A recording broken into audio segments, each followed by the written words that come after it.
Perkenalkan, nama aku Gabriel Timothy Tobing.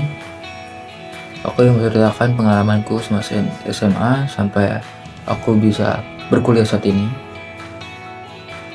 Kita setuju bahwa semua orang itu punya takdirnya masing-masing, punya ceritanya masing-masing.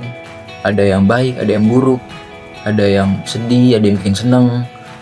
Terus bagaimana mereka atau kita dapat mengambil sebuah keputusan untuk hasil yang lebih baik untuk kita sendiri atau untuk orang lain.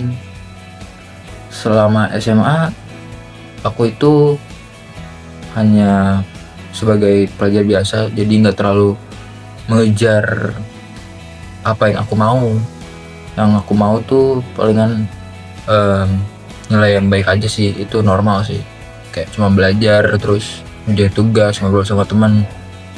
Aku nggak tahu masa depanku seperti apa nanti, dan aku nggak ada target untuk itu. Terus akhirnya aku belajar lebih giat lagi, dan aku di saat itu aku belum ada impian mau aku ke kampus mana, mau jurusan mana, itu aku nggak ada. Jadi aku cuma menjalani hari-hari aja, terus belajar terus sampai akhirnya aku ikut bimbel untuk dapat hasil yang lebih baik. Terus aku ngikutin tes, singkat cerita aku ngikutin tes.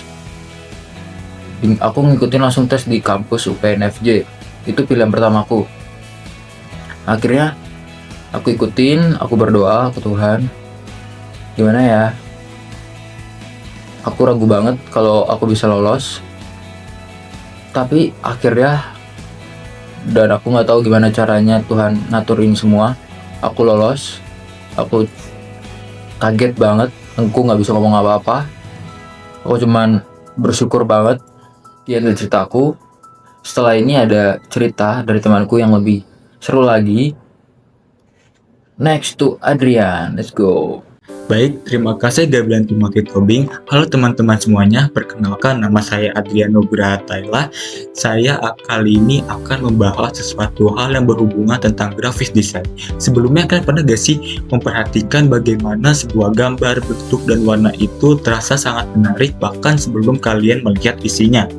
Itulah teman-teman kekuatan dari desain grafis, seni visual yang memanjakan mata tetapi juga dapat memberikan sebuah pesan.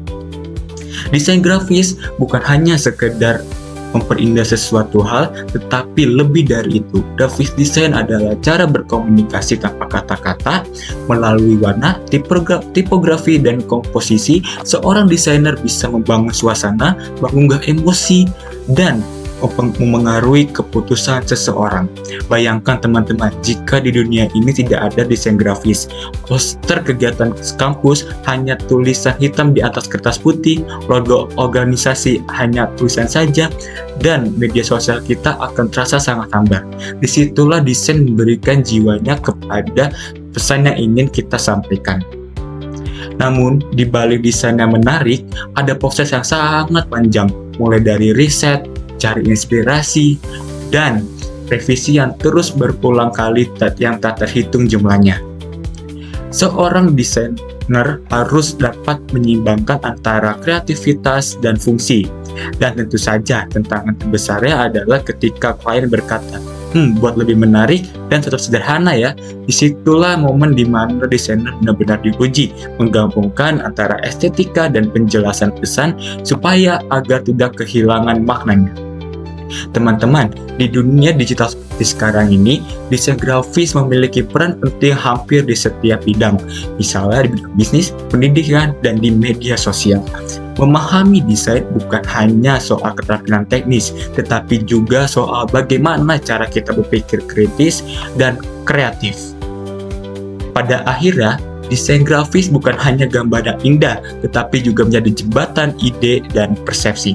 Terima kasih teman-teman semuanya, semoga kita terus bisa berkreativitas dan memberikan desain yang dapat komunikatif dan bermakna. Setiap orang punya perjalanan masing-masing. Ada yang dari awal sudah tahu arahnya, ada juga masih mencari arah.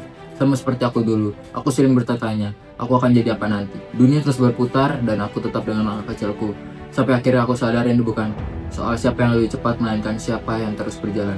Aku juga merasakan hal yang sama. Sekarang semuanya serba digital, belajar, berkarya, bahkan berkomunikasi. Kita dituntut untuk terus berkembang, tapi kadang itu justru bikin kita ragu dan takut akan kegagalan. Benar, kadang kita berpikir, apakah kita sudah cukup baik? Padahal proses itu bukan soal hal instan, melainkan proses itu adalah sekecil apapun itu tetap berarti. Dan yang pasti, kita harus terus belajar dan memperbaiki diri. Karena di dunia yang bergerak cepat ini, hanya mereka yang mau berproses yang akan bertahan. Karena masa depan kita tidak ada yang tahu, Satu hal yang pasti, kita akan tetap berdiri dan terus tumbuh.